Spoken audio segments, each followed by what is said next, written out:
You want to find the best quality settings for your YouTube videos? You've come to the right place. In this video, I'm going to be showing you the best settings for your YouTube videos and to get that cinematic, clean look.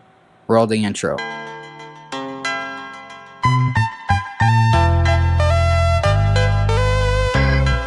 You don't know the right shutter speed or the right FPS that you need to use in your films or videos? This graph will show you. In North America, you want to be using 60 Hz, 30 FPS, or 160. Now that's recommended. You don't have to use it. But in my preferences and my using of filmmaking and video, I use the film style look, 20 FPS and 1/50th of a second. Any higher than that, the lights, if you have box lights or anything like that, they will start flickering. Like, even though that they're not in frame, if they're shining on you, the lights will start flickering.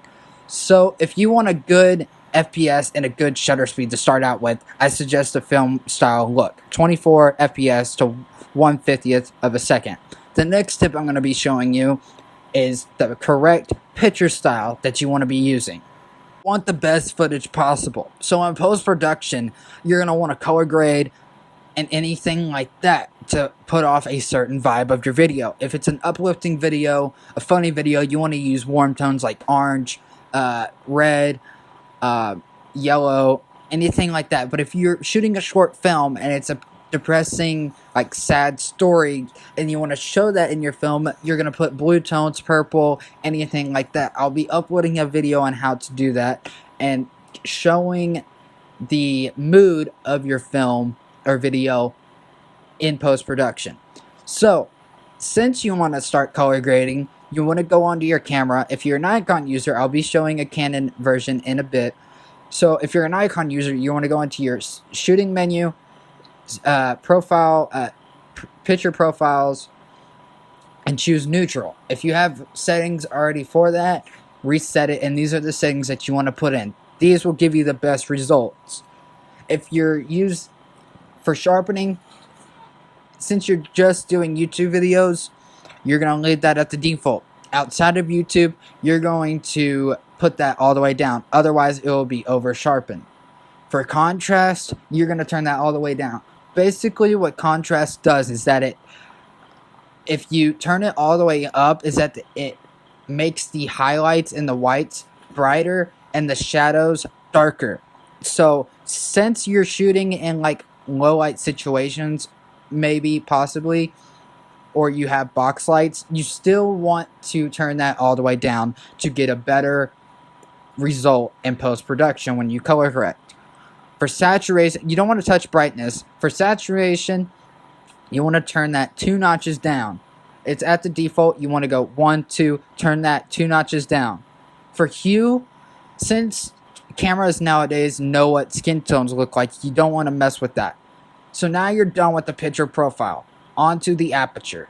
A preview of the Canon picture profile settings. Just go back and listen to what I said on the Nikon version and put those settings onto the Canon version. You still want to go on neutral. Onto the aperture.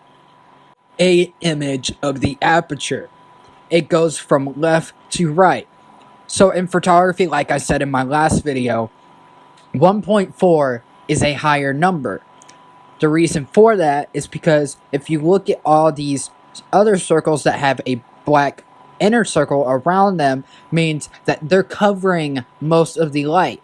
The higher you go up, the less light gets into the camera sensor. But the only reason people go up lower to like a 5.6, f11, f16, f32, the reason why people go up to those is to get a sharper image. So if you're shooting a video, you either want to use a aperture of 1.4 if you have a prime lens, but if you still have a kit lens, and what I said in my last video, a kit lens is basically the lens that you bought your camera with. It doesn't have much capability. So go on your aperture, find where your aperture settings is, see the highest number it can go, which is 1.4. If it can only go to 3.5, use a aperture for 3.5 or 5.6 when doing video onto the ISO. So usually with ISO, the camera only goes to 100, which is the lowest it can go.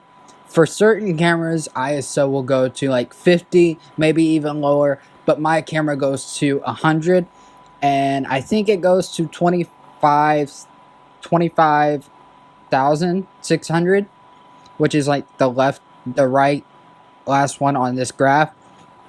But with ISO, depending on your scenery, you're usually gonna use a ISO of 100.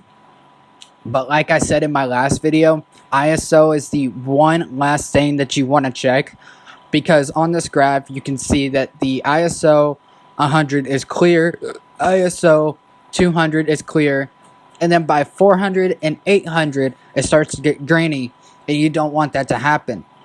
So with ISO, I would suggest sticking between ISO 100 and 200. That's just my preference. But I know this video wasn't like detailed. I tried recording with my camera and showing you like visual detail, but this is just my video and my explanation. You can watch other videos on YouTube. They may go more in depth to explaining it, but I tried my best. I may make a updated video, but I hope you guys liked it. If you liked it, smash a like down below. Let's see if we can smash 5 likes, maybe 20. So if you guys like my content, make sure you hit that subscribe button. And YouTube, I'll catch you in the next one. There goes a sight from my soul.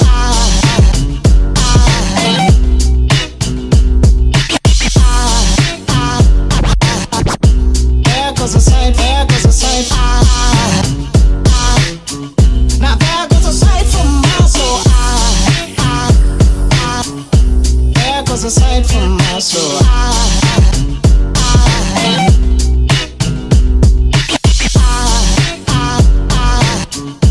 There goes a sight, there goes a sight. There goes a sight from my soul. I think it's all angels just walk by. I think it's all angels just walk by. I think it's all angels just walk by. I think it's all angels just walk by.